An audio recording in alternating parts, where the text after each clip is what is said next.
இதை ஏரியில் கொண்டு வந்து வாரும், இந்த ஓலையிலிருந்து இந்த மற்றொரு ஓலைக்கு இது பிரதி எடுத்து கொண்டு வாரும் என்று அவரிடத்தில் தந்துவிட்டு அவரை அனுப்பி வைத்தார்.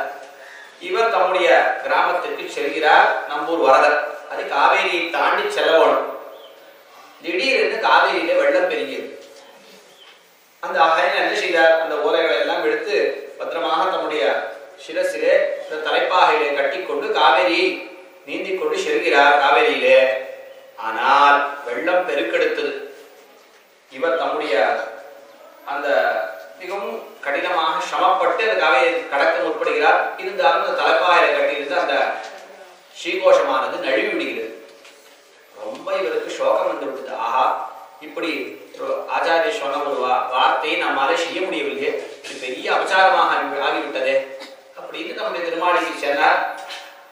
பெருமான் திருவடியிலே விண்ணப்பிக்கிறார். திருவாராதனத்தை தொடங்குகிறார். ஆனா இது மாதிரி அபச்சாரம் ஆயிடுத்து, பிரசாதம் ஒன்றும் ஸ்வீகரிக்கவே இல்லை. அன்றைய தினம் இப்படி ஆயிடுத்து, என்ன செய்வது தெரியல.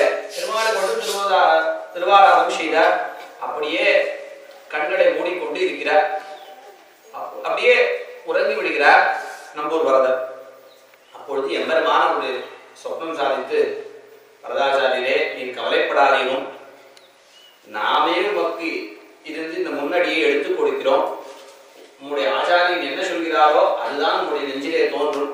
அவர் திருவுள்ளம் ஓக்கும்படியாக நீர் ஒரு வியாக்கியானம் எழுதும் என்று எம்பெருமான் கட்டளையிட அந்த எம்பெருமான் திருவடிகளை தியானித்துக் கொண்டு, நஞ்சிய திருவடிகளை தியானித்துக் கொண்டு இவர் அழகாக இந்த திருவாய்மொழிக்கு ஒரு வியாக்கியானம் எழுதுகிறார்.